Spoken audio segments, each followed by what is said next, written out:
आप देखेंगे कि 2-3 सप्ताह में आपके जीवन में काफी बदलाव आ जाएगा। तो ये महत्वपूर्ण है कि आप कुछ ऐसा करें जिससे आपकी सांसें गतिशील हो जाएं। बस इतना कि आप गहरी सांस लेने लगें। कम से कम दिन में 3 घंटे सजग रहें, सिर्फ ऐसे बैठें। आप देखेंगे कि आपकी कई चीजें बदल जाएंगी। रात में जब आप नींद में जाने लगते हैं, जागने की अवस्था से नींद तक अगर आप जागरूकता में जा सकें तो आपका पूरा जीवन रूपांतरित हो जाएगा।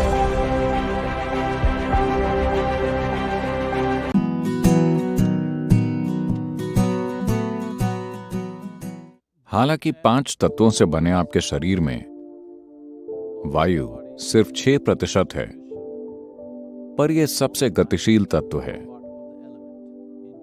क्योंकि हर एक मिनट में आपके शरीर में इसका लेन देन होता है।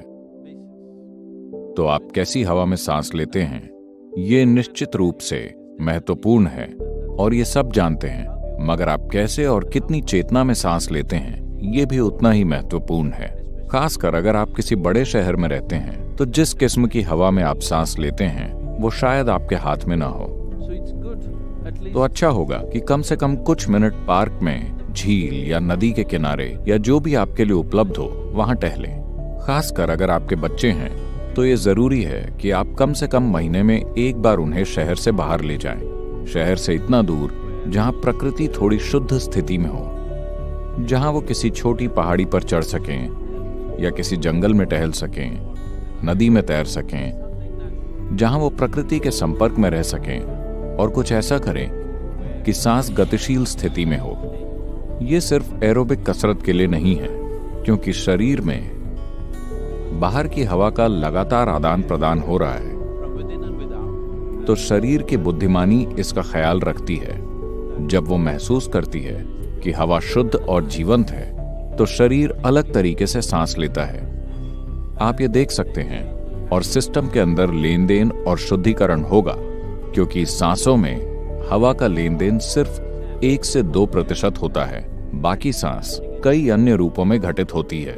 तो अगर आप शुद्ध हवा में रहते हैं, तो ये महत्वपूर्ण है कि आप कुछ ऐसा करें जिससे आपकी सांसें गतिशील हो जाएं। आपको बहुत मेहनत वाला काम करने की जरूरत नहीं है। बस इतना कि आप गहरी सांस लेने लगें। कुछ समय तक सामान्य से थोड़ी गहरी सांस चलने लगे, और खासकर बढ़ते बच्चों के लिए यह बहुत महत्वपूर्ण हो जाता है, क्योंकि इससे शरीर की अखंडता और मजबूती बढ़ती है।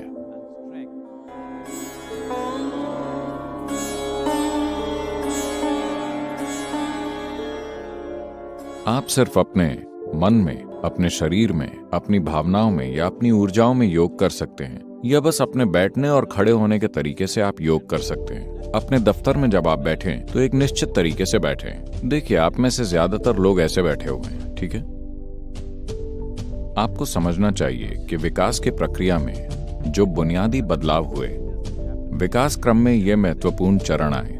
रीढ़ नहीं थी, पर विकसित हो गई। इसका अर्थ है कि हमारा न्यूरोलॉजिकल सिस्टम अधिक जटिल और व्यवस्थित हो गया, तो एक ढांचा जरूरी हो गया। विकास की प्रक्रिया में एक और अहम प्रगति ये हुई कि रीढ़ क्षैतिज से सीधी खड़ी हो गई। बड़ा बदलाव। रीढ़ के सीधा होने के बाद ही मस्तिष्क का ये फूल विकसित हुआ। तब तक ये छोटा सा था।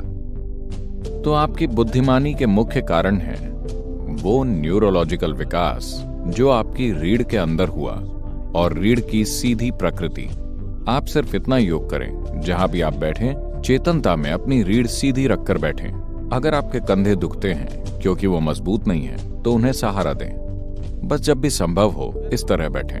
कम से कम दिन में 3 घंटे सजग रहें, सिर्फ ऐसे बैठें। आप देखेंगे कि आपकी कई चीजें बदल जाएंगी। सिर्फ मुद्रा नहीं, जिस तरह आप सोचते, महसूस करते और जीवन को अनुभव करते हैं, वो धीरे धीरे बदलने लगेगा। सिर्फ इसलिए क्योंकि आप ऐसे बैठे हैं, न कि ऐसे।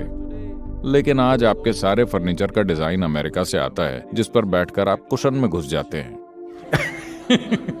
देखिए, एक मांसपेशियों और अस्थिपंजर का आराम होता है, और एक भीतरी अंगों का आराम होता है। उदाहरण के लिए, आप ऐसे बैठे हैं, अभी अभी आप खाकर आए और आपको ऐसे बैठने का मन हुआ। आपको समझना चाहिए कि सभी महत्वपूर्ण अंग इस हिस्से में हैं। वो एक जगह जुड़े हुए नहीं हैं, वो सभी नेट में झूल रहे हैं। अगर आप ऐसे करेंगे तो वो सभी इस तरह एक के ऊपर एक गिरेंगे, उनमें से कोई भी ठीक से काम नहीं करेगा। आप बस इस तरह बैठें, वो अलग अलग झूलते हुए अपना काम करते रहते हैं। ऐसे बैठने से काम बिगड़ेगा।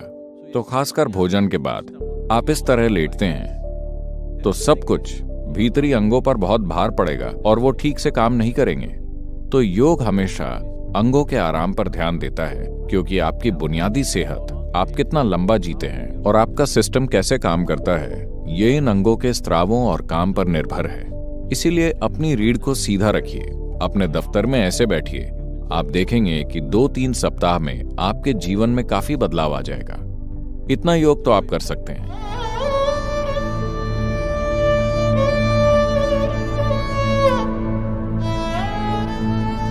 जो भी आप देखते, सुनते, सूंघते, चखते और छूते हैं, वो दर्ज होता है। कमजोर याददाश्त का मतलब है बस जरूरत पड़ने पर आप उसे वापस नहीं ला पाते हैं। दर्ज करने में कोई समस्या नहीं है, सब दर्ज हो रहा है, मगर आप जो चाहते हैं उसे चुन नहीं पाते। अगर आप ये चुनना चाहते हैं तो कुछ और आ जाता है। तो ये सिर्फ स्पष्टता का सवाल है, न कि याददाश्त का। याददाश्त का मतलब है कि मान लीजिए हम कहते हैं कि इस फोन में कम मेमोरी है। इसका क्या अर्थ है? इसमें दर्ज करने की क्षमता सीमित है ना? अगर मैं 2 दबाऊं और 5 आ जाए तो इसका क्या अर्थ है? खराब मेमोरी या खराब कीबोर्ड? खराब कीबोर्ड। तो ये खराब कीबोर्ड का प्रश्न है, ये खराब मेमोरी का प्रश्न नहीं है। ये बहुत महत्वपूर्ण है कि आप 2 को 2 कहें, 5 नहीं। ये खराब कीबोर्ड का प्रश्न है। मेमोरी को ठीक करने की कोशिश मत कीजिए, मेमोरी बढ़िया है। आप जो भी देखते हैं वो दर्ज होता है। आप सही नंबर टाइप नहीं कर पाते, समस्या बस यही है ना? तो हमें स्पष्टता पर काम करना है। मन की स्पष्टता किससे मिलती है? पहली चीज है कि अगर हमारी स्पष्टता अपने आप अच्छी नहीं है तो सरल चीज है चीजों को एक तरह की सटीकता के साथ करना। आप ये सरल अभ्यास कीजिए कि इस क्षण से जब आप खड़े हों, जब आप बैठें, जब आप चलें और जब आप बाहर निकलें, तो आपको बस देखना है यहां कितने खंबे हैं। सबको गिनने की कोशिश मत कीजिए। पहली पंक्ति को अगर आप सिर्फ ऐसे देखें, अच्छा इसमें 5 खंबे हैं, आपको यह पता चलना चाहिए 5 खंबे, एक बर्तन, एक चट्टान, एक बड़ी चट्टान, एक तालाब, 4 और खंबे, एक दरवाजा। कितना ऊंचा? 12 फीट लगता है। बस हर चीज के साथ ऐसा करें। यहां से वहां तक कितनी सीढ़ियां हैं? 1, 2 इस तरह न गिने। 3 सीढ़ियां चढ़ने के बाद 3 हो गई, और 3 और 3 और 3। कुछ दिन बाद 11 या 4 या 5 गिने। बस इसी तरह बिना सोचे धीरे धीरे आपको पता चल जाएगा। लगता है मैंने 12 सीढ़ियां चढ़ ली हैं। आप देखेंगे कि स्पष्टता स्वाभाविक रूप से आ जाएगी।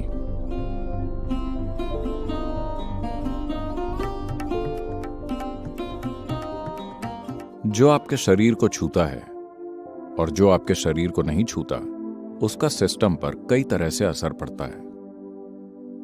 मैं चाहता हूं कि आप इसे आजमाएं, सिर्फ 1 सप्ताह तक। सिर्फ ऑर्गेनिक कपड़े पहने, ऑर्गेनिक भोजन नहीं, ऑर्गेनिक कपड़े। सिर्फ सूती, सिल्क, चमड़ा इस्तेमाल मत कीजिए। सिर्फ ऑर्गेनिक चीजों का इस्तेमाल करें, सिर्फ 1 हफ्ते, फिर उसे छोड़ दीजिए। मेरा मतलब है अंदरूनी चीजों से लेकर सब कुछ सूती, सिल्क या ऊनी। 1 सप्ताह बाद हर चीज सिंथेटिक पहनिए, अपने भीतरी वस्त्रों से लेकर सब कुछ सिंथेटिक। आप बस देखिए कि शरीर कैसा महसूस करता है।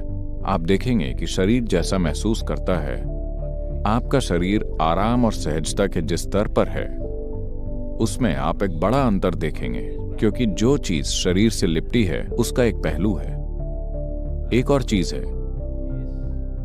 कि आप जो हैं उसे अभिव्यक्त करने का तरीका भी कुछ पदार्थों से बेहतर या सीमित होता है, तो सूती और सिल्क आपके सिस्टम के लिए सबसे अच्छे होते हैं, खासकर अगर वो कच्चा है, इसे किसी तरह उपचारित नहीं किया गया है। इसका एक निश्चित असर होता है। अगर आप सजग हैं कि कैसे हर छोटी से छोटी चीज सिस्टम को प्रभावित करती है, ऐसा नहीं है कि अगर मैं सिंथेटिक पहनूं तो मैं मर जाऊंगा। नहीं, मैं पहन सकता हूं। वो महसूस होता है, न कि दिखता है।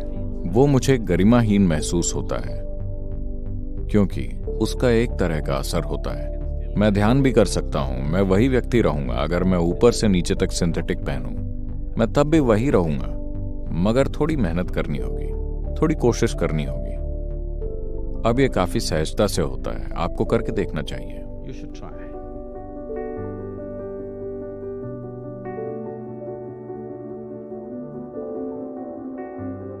अलार्म से उठना सिर्फ आवाज की बात नहीं है, बात अचानक आवाज आने की है। अगर आप गहरी नींद में हैं और अचानक एक ऊंची आवाज आती है, सौभाग्य से अब आप में से अधिकतर लोग अपने सेल फोन या आईपैड वगैरह पर अलार्म लगाते हैं, जिनमें आप आसानी से अपना मनपसंद संगीत लगा सकते हैं। भारत में सुप्रभात होता है। प्रभा का मतलब है भोर या रोशनी। सुप्रभात का अर्थ है, शायद अंग्रेजी में हम इसे गुड मॉर्निंग बोल सकते हैं। आपको गुड मॉर्निंग कहा जाता है, शब्दों में नहीं बल्कि ध्वनियों की एक व्यवस्था द्वारा। आज सुबह जागने का मतलब है कई तरह से पुनर्जन्म। नींद में आपके लिए दुनिया नहीं होती और अब आप फिर से वापस आते हैं। जब आप वापस आते हैं तो आप कैसे बाहर आते हैं, यह आपके दिन के बारे में कई चीजें तय करेगा। आज आपका जीवन किस दिशा में जाएगा, यह इससे तय होगा कि आप किस तरह से बाहर आते हैं। तो मुझे यकीन है कि पिछली पीढ़ियों में ज्यादातर भारतीयों ने इस पर गौर किया होगा। जब वो सुबह उठते थे, उनकी दादियां, माएं हमेशा शिव या शंभो या हर हरि ऐसा कुछ बोलते हुए उठती थीं। मगर इस स्पंदन में सोने का एक तरीका है। तो आप किस तरह की ध्वनियों में जगते हैं, वो कई रूपों में आपके दिन की प्रकृति और आपके जीवन का भविष्य तय करेगा। वो समय जब आप आधे जगे हुए और आधे सोए होते हैं, अगर आप उसके प्रति जागरूक हो सकें। मैंने जागने की अवस्था से नींद के उस बिंदु के बारे में कई बार कहा है। रात में जब आप नींद में जाने लगते हैं, जागने की अवस्था से नींद तक अगर आप जागरूकता में जा सकें तो आपका पूरा जीवन रूपांतरित हो जाएगा। तो लोगों द्वारा सोते समय एक मंत्र जपने की परंपरा है ताकि वो उस बिंदु तक आ सकें। मगर शुरू में आप देखेंगे कि आपको मंत्र जपते हुए नींद आ गई, मगर आपको याद नहीं आता